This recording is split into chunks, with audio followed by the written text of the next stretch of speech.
Welcome back. आप देख रहे हैं एट क्यू। अक़वाम मुत्तहिदा में एक बहुत बड़ा दचका फिर लगा है भारत को कश्मीर के हवाले से। यूएन जो है अब कश्मीर पे पेशरफ्त कर रही है। वो जो हम बार बार कहते रहते हैं कि कश्मीर पे दुनिया नहीं बोलती, ये गलत है। मेरे ख्याल में हम इतने अरसे कहते आए हैं ये चीज़ कि अब हमारे ज़बान पे ये चीज़ लग गई है, हट नहीं रही है। फैक्ट ये है कि बड़ी प्रोग्रेस हो रही है। मैं आपको कई दफ़ा बता चुका हूँ, ये आगे चल के भी बताना है आपको। लेकिन अभी जो बहुत बड़ी पेशरफ्त हुई, जो धचका भारत को लगा है कश्मीर के हवाले से यूएन के अंदर, वो ये है कि अक़वाम मुत्तहिदा ने एक लिस्ट बनाई हुई है NGOs की, और किन किन इलाकों से उन NGOs का ताल्लुक है। और जम्मू और कश्मीर को एक भारत से अलग इलाका, एक रीजन, एक कंट्री करार दे दिया गया है। और उसके हमारे पास स्क्रीन शॉट्स हैं, वो मैं आपको दिखाने जा रहा हूं। और ये बड़ी जबरदस्त डेवलपमेंट हुई है। अब मैं आपको मिसाल के तौर पे आपको देता हूं कि शाम का एक इलाका है गोलन हाइट्स, जो कि मकबूजा इलाका है, वो इसराइल के हाथ में है। तो उसकी लिस्टिंग जो है आप देख सकते हैं, ऑक्यूपाइड सीरियन गोलान। अक़वाम मुत्तहिदा इतराफ कर रही है कि ये सीरिया की जमीन है, लेकिन ये ऑक्यूपाइड है, इसराइल के पास है। तो उसको जो है कंट्री, रीजन, जियोग्राफिकल एरिया के तहत आप स्क्रीन पे ये देख रहे हैं कि इसको ऑक्यूपाइड सीरियन गोलान, वहीं पे ही उसी जगह पे जो है जम्मू और कश्मीर को भी ऐड कर दिया गया है कि ये कंट्री, जियोग्राफिकल रीजन। इस पे जो है इंडिया में जो है कुछ लोग पैनिक होना शुरू हो गए कि क्या हो रहा है अचानक से। ये एक इंडियन न्यूज वेबसाइट है, इन्होंने बाकायदा ये पूरी जो है हेडलाइन दे दी है कि UN secretariat designates Jammu and Kashmir as a separate country independent of India, कि बिल्कुल इसको अलग कर दिया है। एक बहुत बड़ा ब्लंडर ये हो गया कि जो दूसरी बड़ी सियासी जमात है इस वक्त इंडिया की, कांग्रेस पार्टी, उन्होंने एक पैम्फलेट छापा है। उसके अंदर उन्होंने पूरे कश्मीर के इलाके को इंडिया ऑक्यूपाइड कश्मीर लिख दिया है, इंडियन ऑक्यूपाइड कश्मीर। ये पैम्फलेट की कुछ तस्वीरें हैं, इस पर बड़ा शोर मच रहा है इंडिया के अंदर। आप गलती से किया या वाकई वो मान रहे हैं? अगर मान रहे हैं तो अच्छी बात है, अगर गलती से किया है तो गलती भी जो है वो हमारे फेवर में आती है। बड़ी डेवलपमेंट्स इंडिया के अंदर हो रही हैं। एक जो बड़ी जबरदस्त डेवलपमेंट ये हो रही है कि जो जनूबी इलाके हैं इंडिया के, साउथ इंडिया, वहां पे तहरीक शुरू हो गई है। और वो कह रहे हैं कि जो शुमाली हिंदुस्तान के, जो उत्तर प्रदेश, यूपी और दिल्ली के इलाके हैं जो हिंदी बोलने वाले हैं, इनसे हमारा कोई लेना देना नहीं है। हमें जनूबी इलाकों को जो है वो आज़ाद किया जाए। हम इतना पैसा दे रहे हैं दिल्ली को, लेकिन दिल्ली जो है वो हमारे ऊपर खर्चा नहीं कर रहा, और सारा पैसा जो है शुमाली हिंदुस्तान की जो रूलिंग एलीट है, जो हिंदी बोलने वाले हैं, जो दिल्ली में बैठे हुए हैं, वो सारा पैसा जो है जंगों में लगा रहे हैं, चाइना के साथ, पाकिस्तान के साथ, कश्मीर में।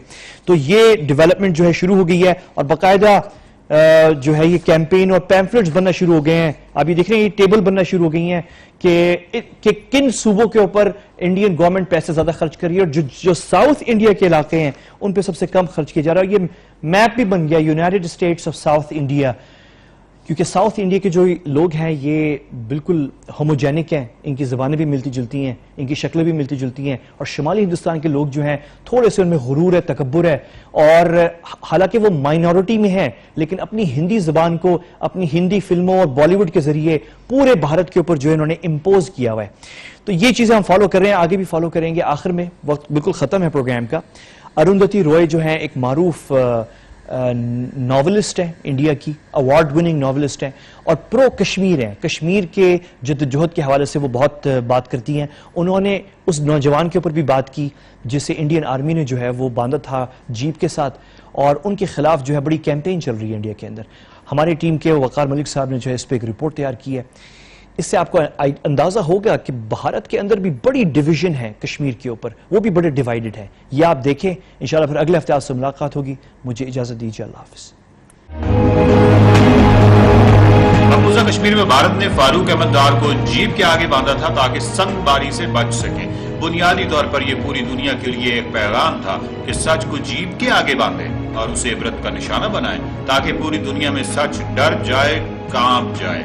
बीजेपी के रहनुमा परेश रावल ने एक कदम आगे बढ़ाते हुए ट्वीट की और इस नजरिया पर मोहर तस्दीक यूं जब्त की: आर्मी जीप पर पत्थर फेंकने वालों की बजाय अरुंधति राय को बांधना चाहिए।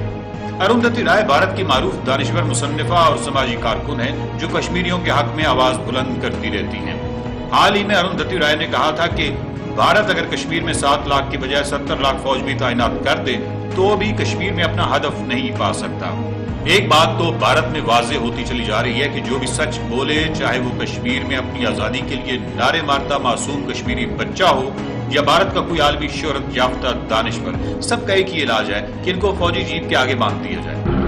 The most militarized zone in the world isn't in Syria or Iraq. It's in Indian-administered Kashmir. مزید اس خیال کو مستحکم کرنے اور اس کو فروغ دینے کے لیے بھارت نے ایک اور کارنامہ یہ سر انجام دیا ہے کہ اس بھارتی میجر کو اعلیٰ ایوارڈ سے بھی نواز دیا ہے، جس نے فاروق احمد ڈار کو جیپ کے آگے باندھ کر بطور ڈھال استعمال کیا تھا۔ سب سے مضحکہ خیز بات یہ ہے کہ جب ویڈیو وائرل ہوئی تو کہا کہ اس میجر کے خلاف تحقیقات ہوں گی۔ لگتا ہے کہ تحقیقات سے جب ثابت ہو گیا کہ واقعی یہ غیر انسانی فعل اور توہین انسانیت کارروائی اس میں تھی تو اس کو اعلیٰ ایوارڈ سے نواز دیا گیا۔ بھارت کا اب دنیا کے لیے ایک ہی پیغام ہے، سچ کو فوجی جیپ کے آگے باندھیے، چاہے سچ بولنے والا فاروق احمد ڈار ہو یا اروندھتی رائے، ان سب کو سبق سکھائیں، سچ بولنے والوں کو عبرت کا نشانہ بنائیں۔